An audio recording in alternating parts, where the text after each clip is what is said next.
Hello again, everyone, and welcome to another edition of This Week in the World of Football. This is episode number 319 for October 24th, 2023. I'm your host, Randy Snow. On this week's show, the playoff field is set in the Canadian Football League. The University of Michigan is under investigation again. And the upcoming in-season edition of Hard Knocks on HBO will feature the Miami Dolphins. But I'm not here all by myself. Across the table from me, as always, is my son Adam. Yeah, I don't know how long we're going to talk about the Lions today after that beating they took the other day, but I think Kyle and I got it out of our systems on our other show. Yep. Hey, it's just one game. You're not going to win them all. Yeah. Yes, they look pretty bad, but it's just one game, and I think they will recover from this and still have a pretty decent season. I think the saying is what? You get a slice of humble pie. Well, I think the Ravens gave the Lions a big old piece of just humble pie. The whole pie. It wasn't even a piece. They give them the whole pie. Right. And I think Lions fans too, you got to take a step back and stop bragging about having the best team. Like, okay, guys, let's just go back to 1 week at a time. They're still a good team, and they're better than they have been. So I'm not too worried. Yep. All right. We come to you each week from the fabulous World of Football Man Cave, located right here in the center of the football world, Kalamazoo, Michigan. We're here to promote the game of football in all its many forms, past, present, and future. Our goal is to educate, inform, and entertain our listeners with the glorious buffet that is the world of football. All this while keeping a close eye on the rich history of the game. We'd also like to keep a close eye on where our listeners are at. And the last couple of weeks, we've been asking folks to let us know what country, state, or city they're living in. We've had some people call in or we know we've got listeners in Australia. People have been calling you? No. But we know we've got listeners in Australia, England, Japan, and Canada, and we've heard from some folks lately, Maryland, California, Oregon. So yeah, we're going to do this for a couple more weeks and just see where all our fans are listening to us from. So just let us know, and we'll do this for a few more weeks and just see who responds. All right, thanks for checking out our podcast. We'd love to get your feedback on one of our many platforms: Apple Podcasts, SoundCloud, TuneIn, Spotify, iHeartRadio, and Amazon Music. So you can simply ask your Alexa device to play the World of Football podcast. We also have timestamps down in the descriptions of both the podcast and the YouTube video, so you can go right to the topics you really want to listen to. You can also find our podcast in its full audio form on our YouTube channel by searching for the handle @The World of Football on YouTube, as well as other selected videos like Just Lying Around, a Detroit Lions podcast where Adam and Kyle talked about the Week 7 beatdown of the Lions by the Baltimore Ravens. Are they the best team in the league? The Ravens just might be. Well, I don't know about that, but they were on that day, that's for sure. Another video just last night, Adam and I recorded and posted a video about the Arena Football League and what's going on there, called The Arena Football League is Taking Shape. Yep. And we talked about the teams that we know about, we speculated about some teams that might be out there. We could be right, could be wrong. So could be burning bridges with the Arena Football League. Who knows?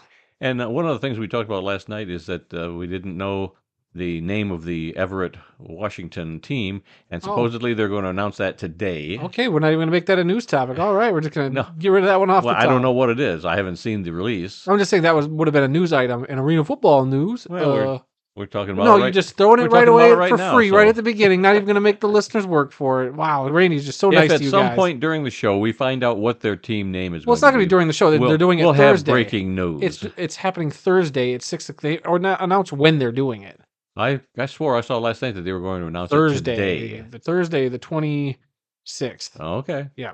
My mistake. If you would check your news, I mean, goodness gracious.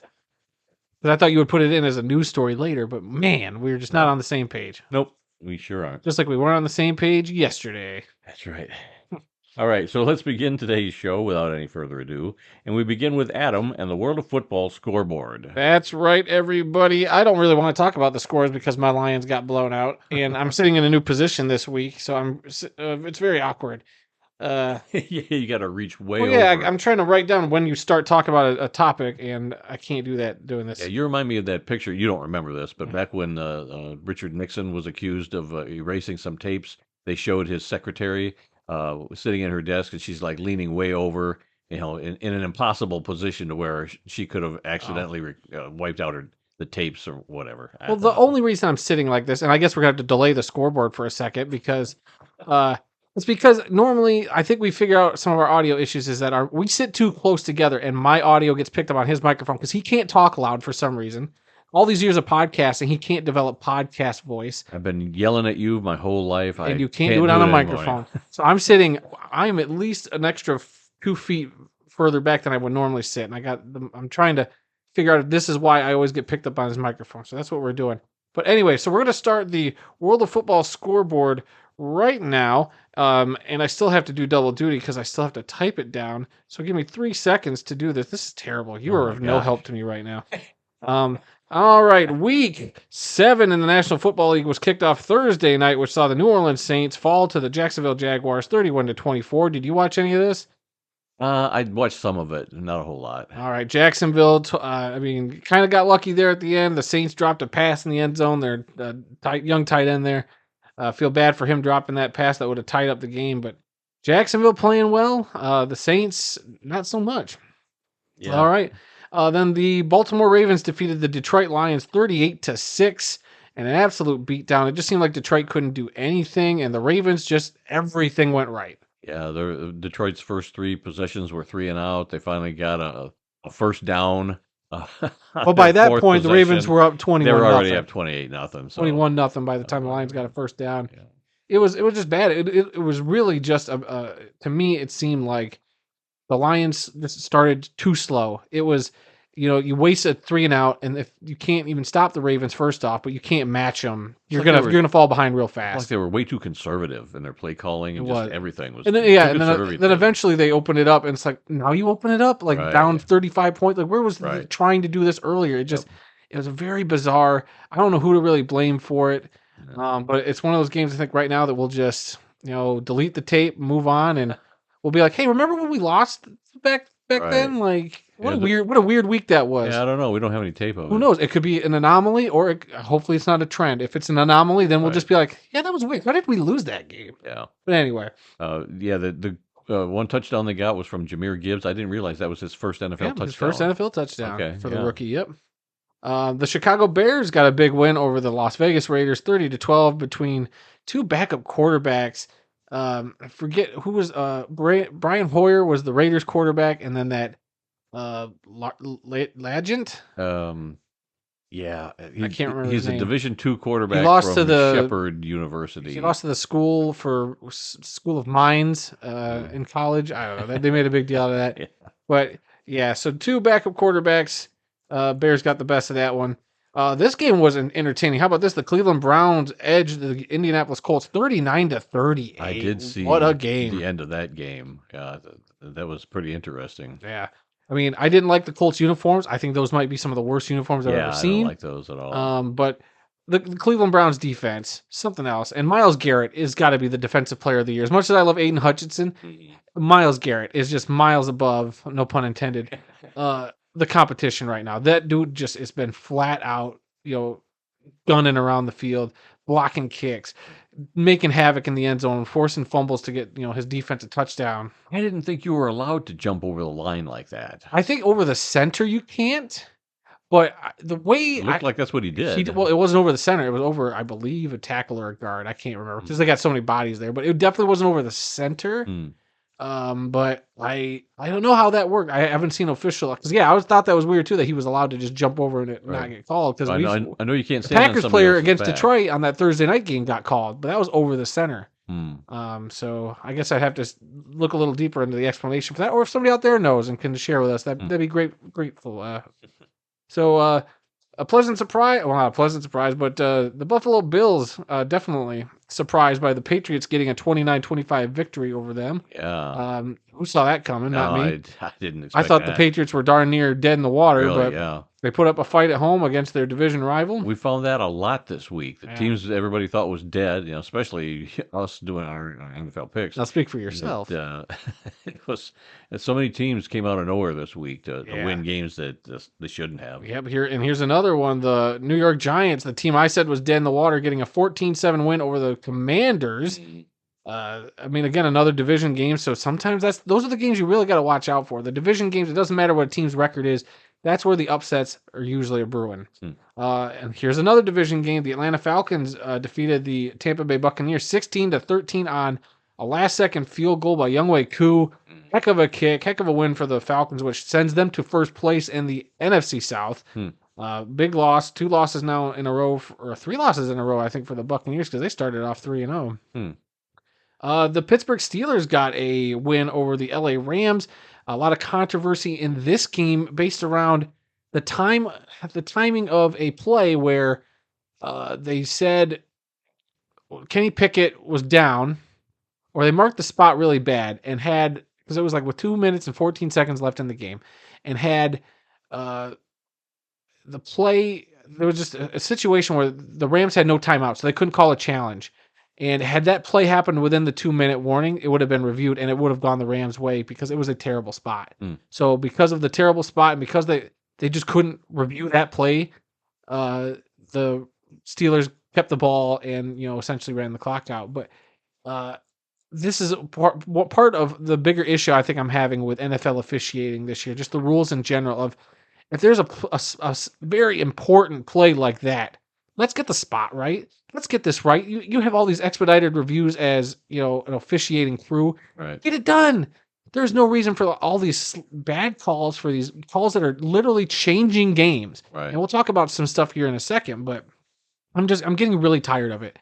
And the fact that the league doesn't do anything about it because they know we're going to keep coming back every week no matter what. Right. It's frustrating. Yep. So the Seahawks got a win over the Cardinals 20-10.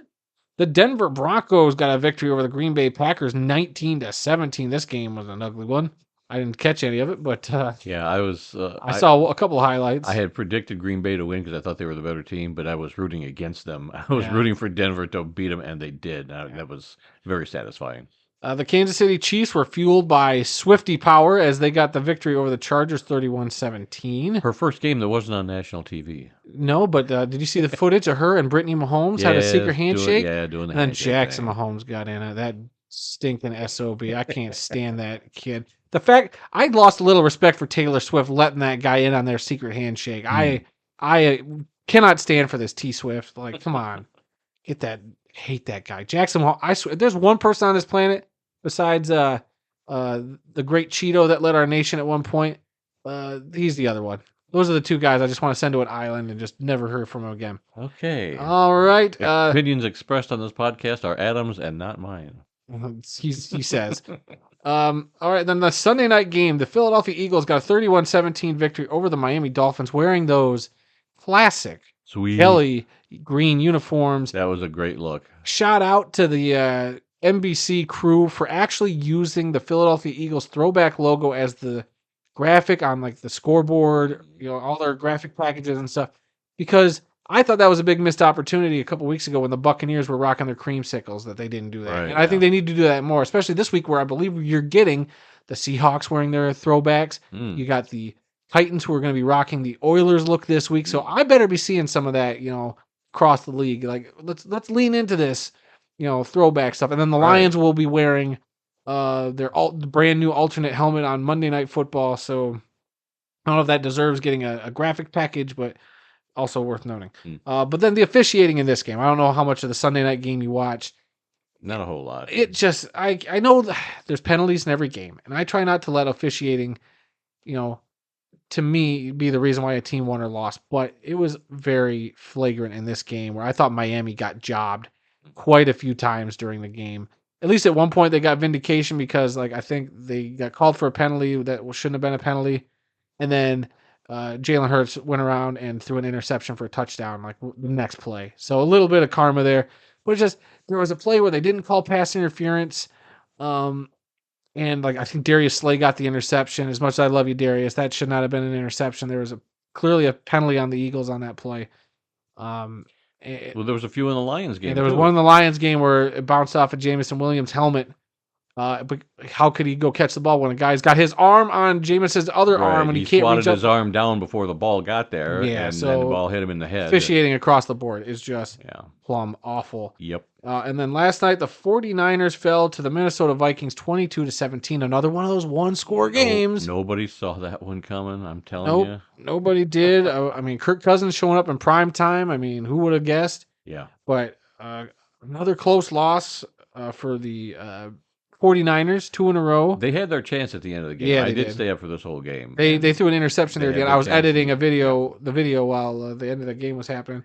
Yeah. But man, uh, just great tight end play. Hawkinson and George Kittle putting on a clinic in that game. Addison filling in for um, who's the star wide receiver for the Vikings? Justin Jefferson's been hurt, so that rookie wide receiver Addison had a big game. Had a couple of great. I think there was a 60-yard touchdown where he ripped the ball out of the defender's hands, like it was almost an interception, but he ripped the ball out and then went down the field for a 60-yard touchdown. So that was cool to see because I had him on both of my fantasy teams. But it was just a great play altogether. I mean, but yeah, so that was week 7. We had 6 teams on bye: the Panthers, Texans, Cowboys, Jets, Titans, and Bengals. And that'll do it for the NFL this week. And then now we're going to move up north of the border to Canada. Sweet, sweet Canada. Let me just, again, edit my notes. I got to figure out a better way to do this. All right, guys. It was week 20 in the CFL. 1 week remaining. I can't believe it's a 21-week season. Yeah. It's 18 games over 21 weeks. So yeah, still one more week, but we'll talk about the results here in a minute. All right. So on Friday night, the Calgary Stampeders defeated the British Columbia Lions 41-16. Calgary was up 17-3 at halftime. Calgary quarterback Jake Maier completed 10 passes for 123 yards and 2 touchdowns, while running back Peyton Logan carried the ball just 8 times and had 105 yards and a touchdown. He was also averaging 13.1 yards per catch. That's a phenomenal stat. Great average. 8 carries for 105 yards, 13.1 yard per average carry. Oh, wow. It's a carry, not a catch. Okay, you wrote that wrong. Oh, yeah, per carry. And I did the same for the wide receiver here coming up. Okay. In the game, but. The wide receiver, Reggie Bagleton, had 4 catches for 66 yards and a touchdown. And British Columbia, their quarterback, Dane Evans, and Vernon Adams combined to complete 23 passes for 241 yards and a touchdown. Running back Jaquan Hardy ran the ball 11 times for 41 yards and a touchdown, while wide receiver Justin McInnes had 7 catches for 108 yards. Then on Saturday night, the defending Grey Cup champion Toronto Argonauts defeated the Saskatchewan Roughriders 29-26. Saskatchewan was even up at halftime, 17-16. They needed this win to keep their playoff hopes alive, but those defending champs would not allow it, as Argos quarterback Chad Kelly and Cameron Dukes combined to complete 28 passes for 388 yards and a touchdown.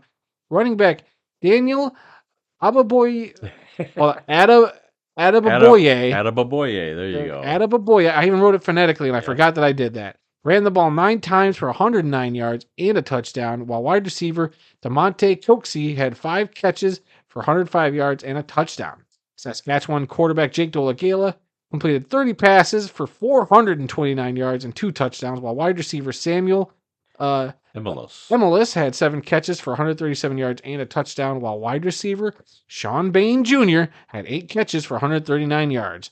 The Argos tied the franchise record for the most wins in a single season with 15, so congratulations to them. They got one more to go, unless they're on bye next week. I'm not sure. And then the loss by Saskatchewan gave the final playoff spot in the West to the Stampeders. So yeah, I think Toronto will have another crack at it because they're 15-2 right now. Okay. So. Okay, yep. So yeah, they have one more game to try to get that record. And then on Saturday, the Winnipeg Blue Bombers defeated the Edmonton Elks 45-25. Winnipeg was up 24-17 at halftime and just wouldn't let go. Winnipeg's quarterbacks Zach Collaros and Drew Brown, a lot of bringing in the backups. Yeah, because playoff they know they're the champs of the West, so right. They're giving the backups some time to play. Yeah, so they combined for 20 passes, 219 yards, and 3 touchdowns. Running back Brady Oliveira ran for 72 yards and 2 touchdowns. Wide receiver Kenny Lawler had 6 catches for 98 yards. And then for Edmonton, quarterback Trey Ford, our current, one of our favorite quarterbacks coming up in the CFL there, completed 12 passes for 288 yards, no touchdowns, 24 yards per pass average, while wide receiver Eugene Lewis had 7 catches for 158 yards. Wide receiver Deontez Alexander returned a kickoff 98 yards for a touchdown, unfortunately, in their losing cause. Yeah. Then on do you have more about this? No, I posted the replay of that 98-yard kickoff return on our Facebook. Well, at least on our X page. Okay. And then on bye this week, the Hamilton Tiger Cats, Montreal Alouettes, and Ottawa Red Blacks. So the playoffs are set. We have 1 week, so it'll be a big formality next week. But here's your standings as is. The Toronto Argonauts have clinched the Eastern Division, and the Montreal Alouettes will be the second seed. So Toronto's 15-2. The Alouettes are 10-7, and they will host the Hamilton Tiger Cats, who are 8-9 in the first round of the playoffs. And then the Ottawa Red Blacks eliminated, obviously, with a 4-13 record. In the West, the Winnipeg Blue Bombers clinched the West Division with a 13-4 record. The British Columbia Lions at 12-6 will host the Calgary Stampeders, who are 6-11, followed by the Saskatchewan Roughriders at 6-12, who are eliminated, and the Edmonton Elks at 4-14, who are eliminated. And with that, unless you have more to say about the CFL, we're going to throw it over to Randy. No, I did watch the highlights of the CFL, and a lot of good games, especially that Toronto game. That was pretty fun to watch. Being a Toronto fan, I was glad to see him come back in the closing minutes to win that game. But yeah, a lot of great highlights up there. Check out all the games from last week. All right, well then, without further ado, we're going to throw it over to Randy, and we're going to talk some college football scores. Yes, we're going to start at the FBS level. This is Week 8 in college football. Number 1, Georgia sits at 7-0, but they did not play this past weekend. But number 2, Michigan did play, and they improved to 8-0 by shutting out cross-state rival Michigan State 49-0. Did you watch a good share of this game? I flipped it on long enough to see Michigan go up 28-0. Yeah. It was almost as bad as that Lions game the next day. Yeah. So Michigan State just could not do anything. I don't know if it had anything to do with some of the sign stealing. I guess we'll talk about that later. But I did not like the Michigan State helmets. Black helmets with a dark green logo, which you could not see unless they zoomed in. It doesn't look good on the field. I thought it looked great, like in pictures and stuff. I guess it grew on me a little bit, but yeah, I don't get the. No. You have a dark green logo and you're going to put on a black helmet. It just, I don't know. It just doesn't show up on the field. Yeah, it was awful. Number 3, Ohio State improved to 7-0 with a win over number 7, Penn State, 20-12. That was Penn State's first loss of the season. I watched a little bit of this game. I was really pulling for Penn State. They were playing them close early, but Ohio State just clearly the better team. Yeah, I didn't watch any of that. Florida State improved to 7-0 by beating number 16 Duke 38-20. Number 5 Washington improved to 7-0 with a win over Arizona State 15-7. Number 6 Oklahoma improved to 7-0 with a win over UCF 31-29. Virginia upset number 10 North Carolina 31-27. Number 11 Alabama defeated number 17 Tennessee 34-20. Minnesota upset number 24 Iowa 12-10. And James Madison improved to 7-0 also. Who? James Madison. Who? Defeated Marshall 20-9. This is the first season that James Madison is playing at the FBS level. Last year they were at the FCS level. So I think I heard somewhere that they're not bowl eligible because it's their first season at this level. They're 7-0. Why would you penalize a team just because they came up a level and this was their first year? Poppycock is what I call it. That's awful. I mean, they could go undefeated and not make a bowl game. So that does not sound right. But congratulations, James Madison. I've heard the name for many years at the FCS level, but now they've moved up, so good for them. And Liberty improved to 7-0 with a win over Middle Tennessee, 42-35. Ohio, University of Ohio, defeated our beloved Western Michigan team 20-17. I saw some of this on TV. You probably didn't catch this, but yeah, it was on CBS Sportsnet. And I mean, Western played okay, but just not good enough to win this game. UNC Charlotte over East Carolina 10-7. Miami, Florida over Clemson 28-20 in double overtime. SMU shut out Temple 55-0. And South Alabama over Southern Miss 55-3. In the military academies, it was number 19 LSU shutting out Army 62-0. Wow. And number 22 Air Force improved to 7-0 over Navy with a win 17-6. Good for Air Force, undefeated and ranked in the top 25 this year. So I've seen one or two of their games this year. I love watching Air Force play. All right, from here on, at these lower levels, we're going to randomly give you 2 scores from each one. So at the FCS level, it was Austin Peay over Southern Utah 48-45 in double overtime. And Tennessee State shut out Lincoln of California 54-0. Then at the Division II level, Virginia Union shut out Lincoln of Pennsylvania this time, 57-0, and Grand Valley State over Northern Michigan, 73-14. At the Division III level, it was Alma College over Kalamazoo College, 43-10, and the University of Wisconsin River Falls over Wisconsin Stevens Point, 75-14. NAIA scores: St. Thomas over Ave Maria, 73-10, and Marion over St. Francis of Indiana, 24-14. At the junior college level, Snow College improved to 6-2 by shutting out Pacific Northwestern Christian College, 55-0, and Iowa Western over Butler, 28-21. Traveling up to Canada now, U Sports in Canada, their version of the NCAA. The Windsor Lancers shut out the York Lions 69-0. These York Lions, they have been losing, getting shut out every other week. They're just really, really bad this year. I feel bad for them.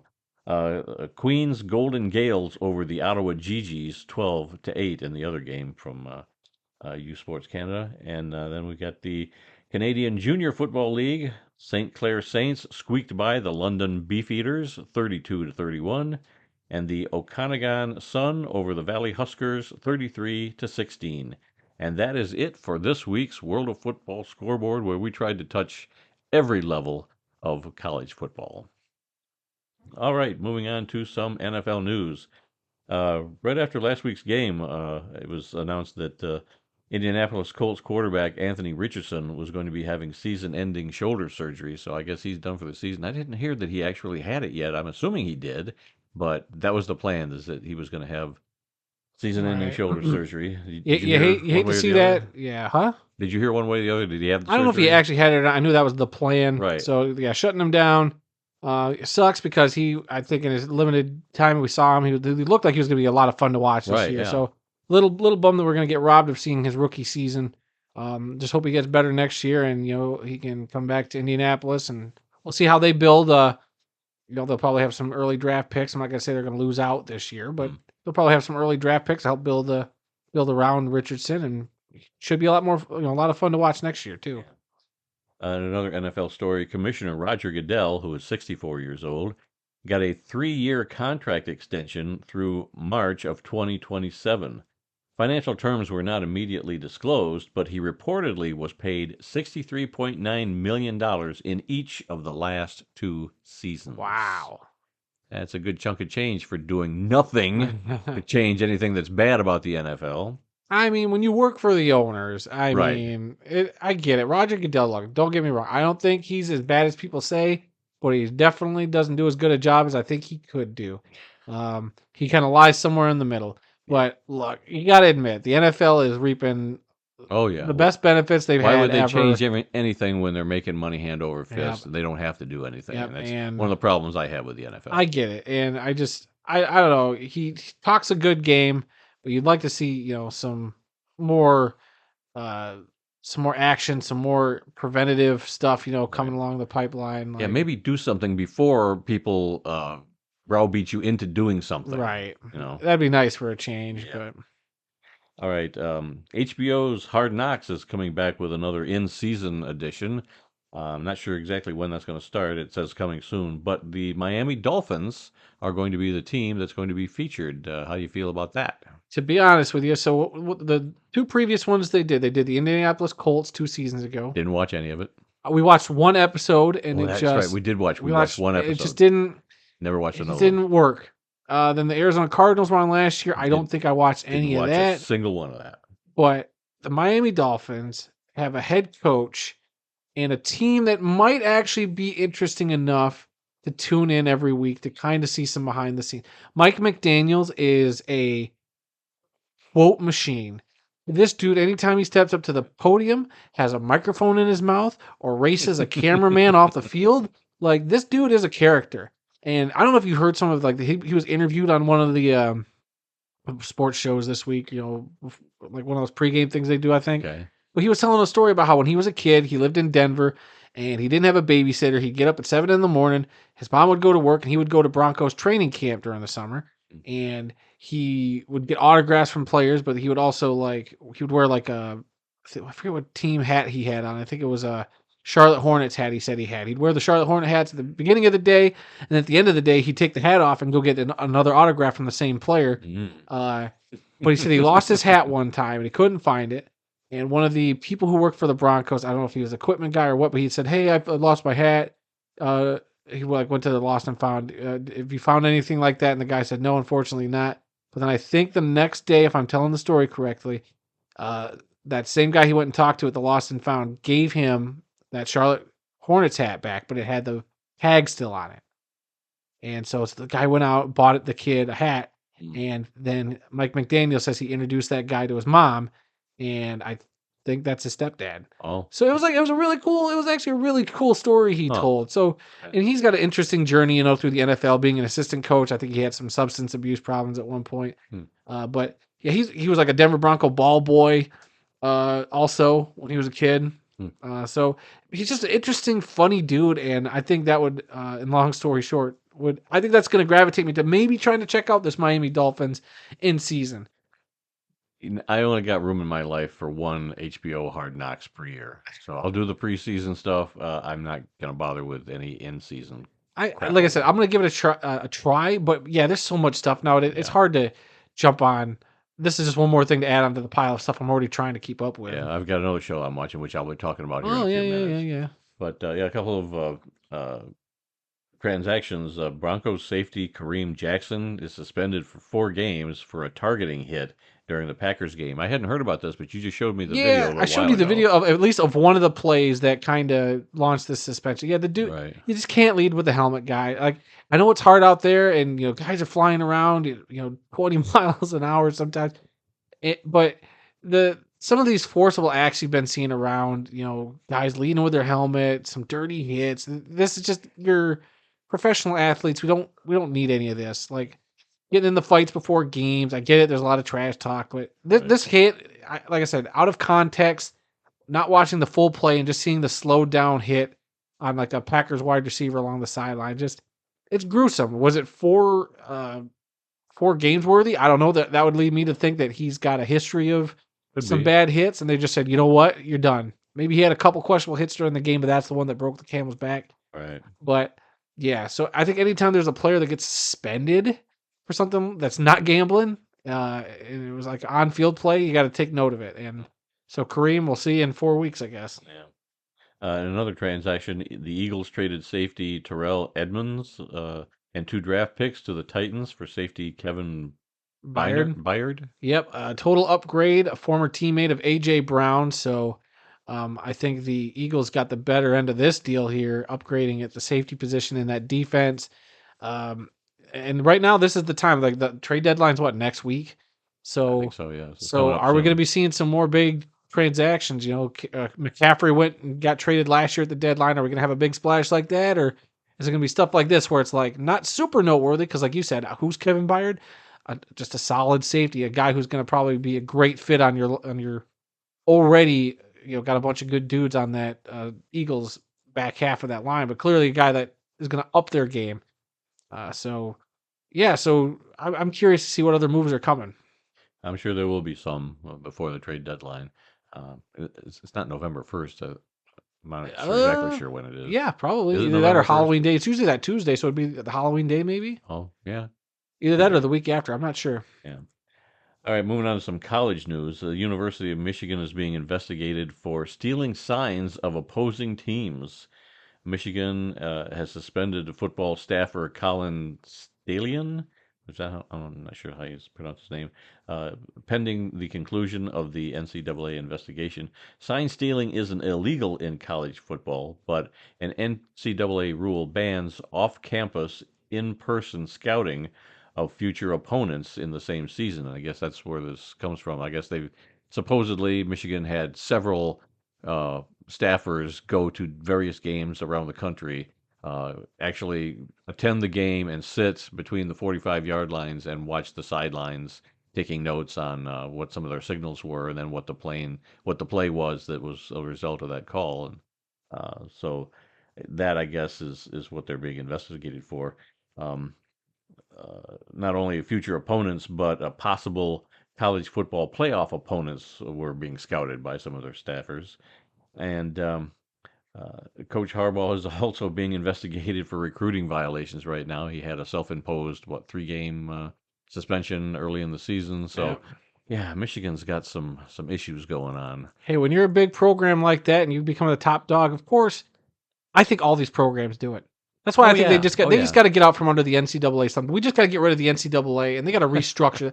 I'm not kidding, because I think Matt Rule, he's the head coach over at Nebraska now. The former Panthers head coach. I'm not sure. Yeah, I saw a video of him doing a press conference talking about sign stealing, and he said everybody does it. He's like, this is the one thing I don't like about college, where like you have all these teams because the coaches vote against giving their players headphones in their helmets, that they resort to these signs on the sideline, which I always thought was goofy. I'm like, why? Like, yeah, why don't we have helmets? And he's like, high school kids do it. They have microphones in their helmets. They're better prepared. High schools are now putting microphones in their kids' helmets so they don't have to do this sign stuff. NFL's got microphones in their helmets. College does not have microphone in their helmets, and they resort to these goofy signs. Like, you deserve to have your stuff, your signs stolen. It's just the way he explained it was their kids are unprepared. So that's why you got, just look at the sign and that's the play. Like, no, why don't you just better prepare your team? Why don't you just, these guys want to go to the NFL anyway. Why aren't you treating them like that? And it's just, I don't know. I think Matt Rule made some good points. Go find that video. I recommend it.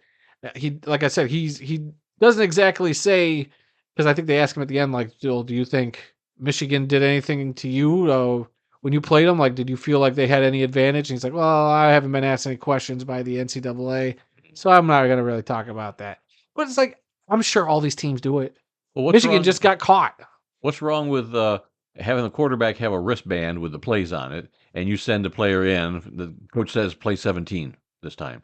Right. What's wrong with that? And to me, like, okay. Nobody's going to steal that. And to me, having a player or a personnel person, and I'm not trying to excuse what Michigan did. If they broke a rule, they broke a rule, even though if I think it's a dumb rule.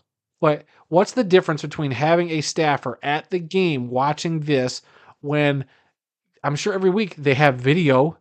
Somebody's taking video anyway. Like, don't they get the tapes every week? Yeah, but I don't. In the videos, I don't think you're seeing the sidelines. You're seeing it from like an end zone. I think a lot of the coaches, they get just an end zone view so they can watch the development of the play. See, I just think like they probably would still get some sort of video of seeing it. We have nationally televised games where can't you see the signs, because the broadcasters always show the signs. Yeah. Are the broadcasters going to get fined for showing their signs? Like, I don't know. I just think it's goofy and dumb, and I think this is dumb, and that NCAA should just be dissolved anyway. We're moving that way anyway with these super conferences, and the next step is going to be getting out from under the NCAA, having all these big Power 5 schools get together and go, why don't we just create the semi-collegiate professional amateur league and get out from underneath the NCAA? That's the next step. Goodbye. The NCAA is a dinosaur. Yeah, maybe. All right, Navy unveiled the number 12 on their field in honor of Roger Staubach, the only Heisman Trophy winner ever at the... No, he wasn't the only one. The most famous one? Yeah, well, yeah. Joe Bellino, I think, also was at Navy. But, or no, he was Army. Maybe Roger was the only one from Navy. Anyway. This is Randy Snow talking to himself on a podcast. Finally, somebody's listening to me. Let's see. The number will permanently be displayed on the field at the 12-yard line from now on in honor of Roger Staubach. Interesting. I saw that on the field because I watched a little of that game, and I'm like, what's the number 12? And my mind, of course, went right to Roger Staubach, but I didn't hear about it until I read an article later, like the next day after the game. And yet you still couldn't tell us why they did this. It's to honor him? It's to honor Roger Staubach, yes. I'm surprised. I think this is, the team's got the Ring of Honor. Team's got the Wall of Fame or whatever. Right. I think putting a player's number forever on the field, like highlighting a certain number, like that'd be like the Lions highlighting the number 20 on the field and making it look like a jersey number instead of the regular number font, or like what would be like another example, like number 9, or like a number 9 for like, or like a Joe Montana, like number 16 at the 16-yard line of San Francisco, Oh. like something like that. You know what? That's actually kind of cool, but Yeah. I guess I have to see a picture of it too. It's like the 12-yard line. That's weird. That I'd have to see Yeah, that. it's a big old number 12. It looks like a black number outlined in gold, Huh. which are the team colors. So Yeah, I'm gonna have to see because like that's a weird place to have it, like at the 12-yard yeah, it's just in that area. line. You know, Okay. it's just like any other advertiser you might see on the field Oh, or whatever. But yeah, I thought that was pretty cool. Let's see. The LA Bowl will now be hosted by Gronk, and I guess that's going to be the official name now. LA Bowl hosted by Gronk. great. When we have to read that score later this year, and in Yeah. the LA Bowl hosted by Gronk. Rob Gronkowski has signed a multi-year deal to host the annual College Bowl game at SoFi Stadium. This year, the game is going to be on December 16th, and it's going to feature a team in the Mountain West versus the Pac-12. Oh well, they're Which, still yeah, around. so that's one last time for the Pac-12 to show up anywhere in a bowl game.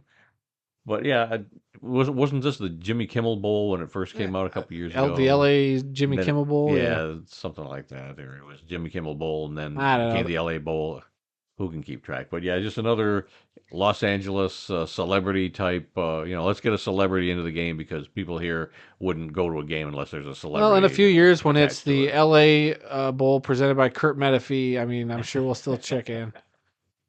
I want Give the me my Terry Bradshaw I want Bowl. the That's what I Al want. Bundy Bowl with Oh boy. where Ed O'Neill comes out and does the coin flip at the beginning of the game, and yeah, Peg's there, Kelly and Bud, and Man, you're living a pipe dream. I wish I was in that fantasy world.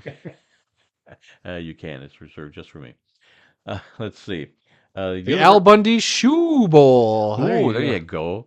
Yeah, hosted at Ohio State's stadium Oh, known as yeah, you have the a bowl game up Shoe, north the outside. Good luck. Horseshoe. Yeah. Let's see. University of Texas freshman quarterback Arch Manning has donated $102,500 to the Ronald McDonald House Charities of Central Texas, and this money comes from his NIL money that he's been receiving. Can the Mannings get any cooler? You know, you've got Dad Manning, you've got You mean Arch? Archie and Peyton and Eli, and now here comes Arch doing something like this. The Mannings are so cool. They've got their act together. They know what's right and wrong, and they're just something else. Let's see. Moving on from there, the Indoor Football League supposedly was going to have a big announcement today. Is that what you just found? I am pulling it up right now Because just before we started recording, I could not find anything from there. My guess was that it was going to be the schedule release. Is that? They said it is Indianapolis to join the IFL in 2025. Oh, okay. So not next year, but the year after. Yep. Their official statement here reads: as the Indoor Football League is proud to announce the addition of an Indianapolis expansion team for the 2025 season. Oh, okay. The Indy expansion team was announced Tuesday at the grounds of the Fishers Event Center by IFL Commissioner Todd Tyrone and team owner Jim Hallett. The brand new Fishers Event Center will be the home of the newest IFL franchise. So interesting. I mean, that would have been a location maybe you'd think that the Arena Football League would have done, but now here we are. Now the IFL's already starting to plant flags for 2025, and the Arena Football League's trying to still get 2024 put together. So interesting. Definitely not the announcement I was expecting, but yeah, I mean, they're cool. If you look at the graphic they use, it is like a blueprint kind of outline they put on the announcement at first. So kind of interesting that they're laying the foundation for the future because we talk a lot of the time like we love the Arena Football League and what it was, and it was the king. It was the king daddy of the indoor game. Yep. But then when they went away, indoor football has stepped up its game the last few years, and they are solid teams, organizations. You don't see teams, folding mid-season. They are the creme de la creme right now of indoor football, and that's where the Arena Football League, this new one, is trying to get back to. But until that time, the Indoor Football League is the top dog of the indoor game. As much as I hate saying it, only because I love the Arena Football brand. Right. But the new Arena Football League's got to earn it, and that's where a lot of our problems have been. But kudos to the Indoor Football League for clearly identifying, hey, we got 2024 set. We already got our eyes on the future, and let's stake out this very lucrative market in Indianapolis. And I'm sure if all goes well, maybe they even get a certain Pat McAfee to be involved. How much you want to bet? Maybe. How much you want to bet? Yeah, that would, if they could get Pat McAfee talking about them all the time, that would give a lot of exposure to their team. So, Yeah. yeah, I hadn't thought about that. Pat McAfee could give us some exposure. I mean, Yeah. Let's see. High school football. Don't talk about high school football a whole lot, but this came out the other day on local TV here in Michigan. The Michigan House of Representatives has passed a bill that would allow high school players to profit from NIL agreements, which I thought was strange right from the start. I said, well, how can they do that? That doesn't make any sense. And then I heard there are actually 34 states that already have such a law in place. So high school kids can enter into a name, image, and likeness agreement with third party people. It would bar boosters or alumni groups from pooling money to form a collective to provide entire teams with NIL deals or to draw students to a certain high school. You just can't say, hey, yeah, Joe Blow over there, you're a good running back. Why don't you come over here to this high school across town and play for us now, and here's some money for you.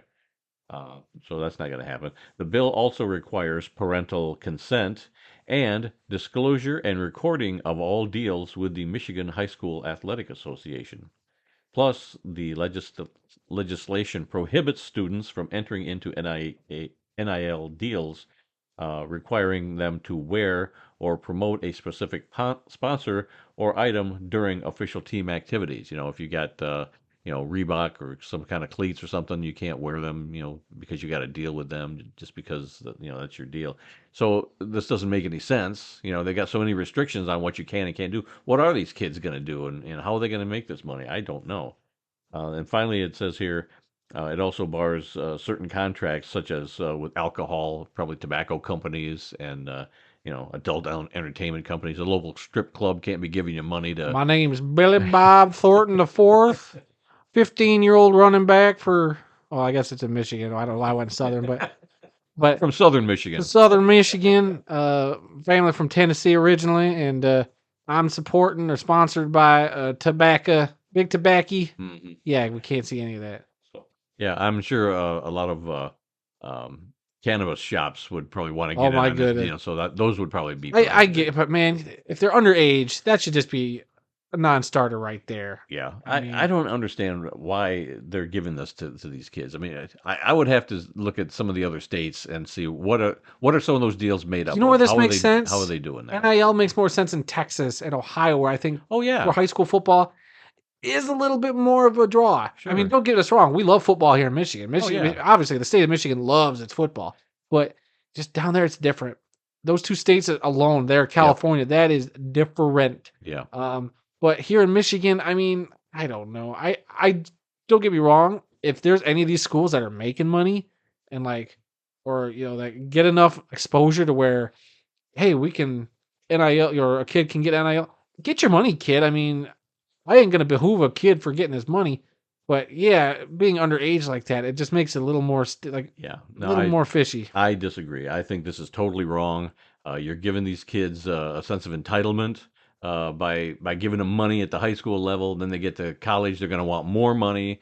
And guess what? That's where the end of the road gets. You find these kids that can't handle that type of stuff. That's probably going to start. And you weed them out before you get weed them out before they get to the professionals. You get rid of some of these players that are just you don't get your Arch Mannings who are going out there donating money to places like that's. I think it'll be a character thing too. Like, all right, we gave Billy Bob Thornton IV, a great $20,000, maybe $5,000 NIL deal to support whatever our charity is, or I don't know what they want to do, our brand, and he wasted all that money, burned through it, and wow, this kid's not bankable. Maybe something like that happens, and down the road nobody else is gonna want to touch him. I feel like the process will weed out the people who are gonna abuse it.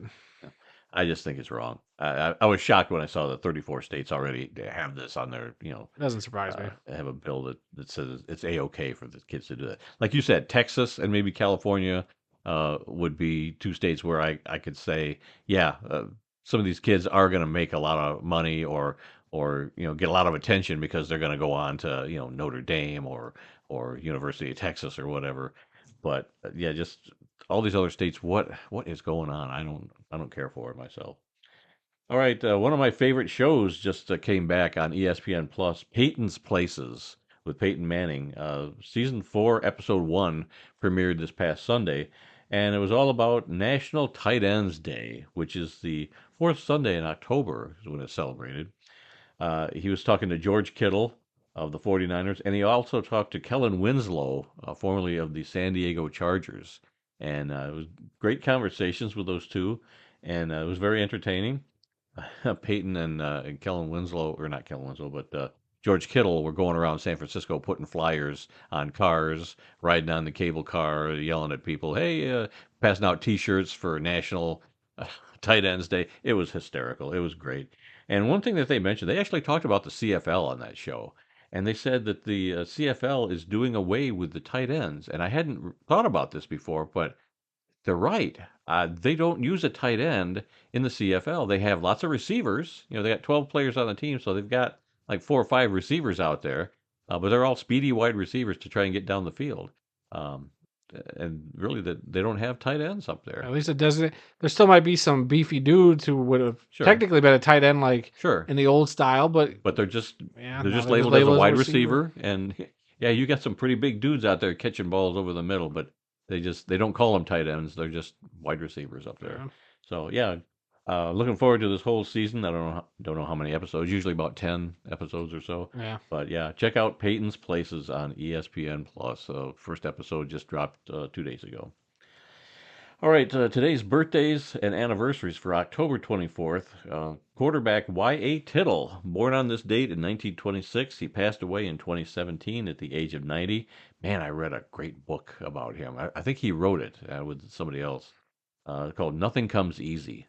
Great book about Y.A. Tittle. Go find it and read it. He went to college at LSU, and he was selected with the 6th overall pick in the 1948 NFL Draft by the Detroit Lions. However, he signed with the AAFC's Baltimore Colts, where he played from 1948 to 1950. He was then selected with the 3rd overall pick in the 1951 NFL Draft by the San Francisco 49ers after the AAFC shut down. He played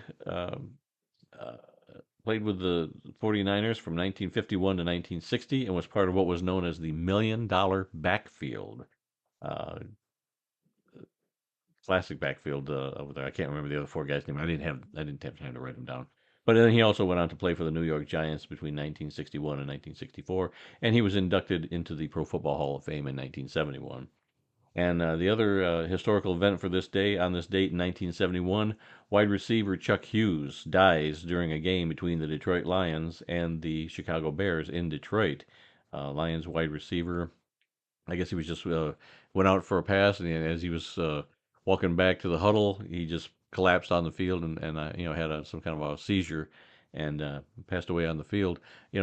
Today he might have survived, but back then they didn't have the kind of medical staff and quick response teams, and it was probably similar to what Damar Hamlin had. He just fell down on the field, and they were able to revive him. They just didn't have that technology back then. So, but yeah, that was back in 1971.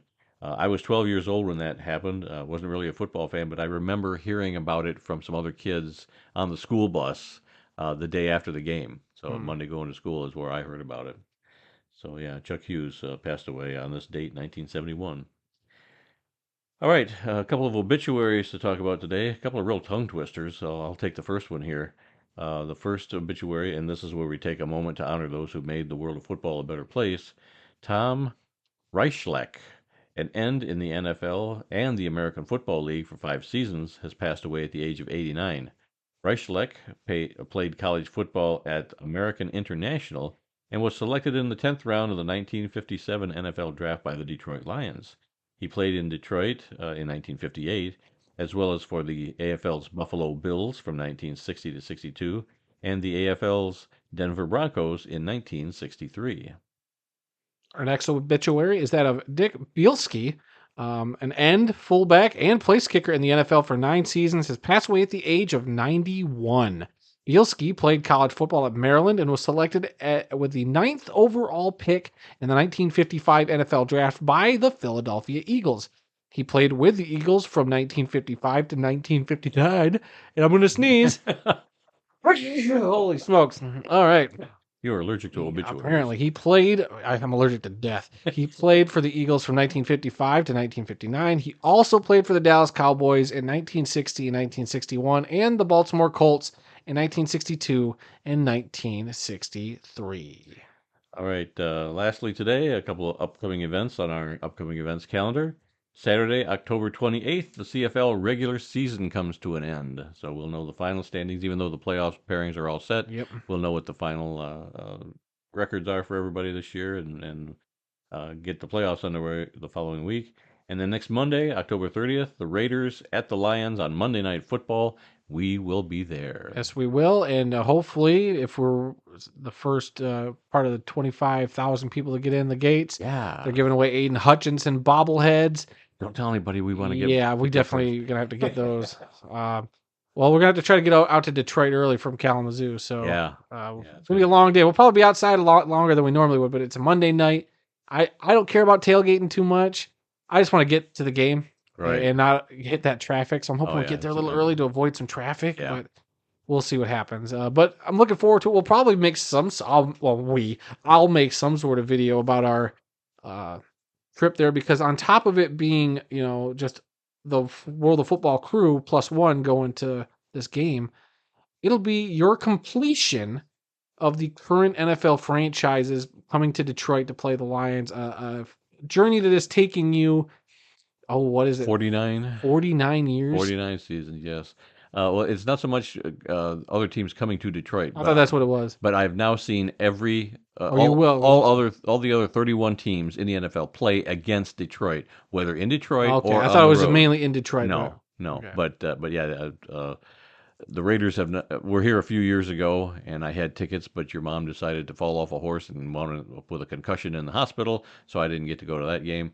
So now they're back again, and so now this will complete. The Raiders were the last team I needed to see in person playing against my Lions, and that's what it's going to be. So yeah, it took 49 years to see all 31 teams, and I've seen some other teams over the years. It's not just the current 31, but teams like the Baltimore Colts, not the Indianapolis Colts, but I've seen both, and I've seen the who was the other one? The Houston Oilers.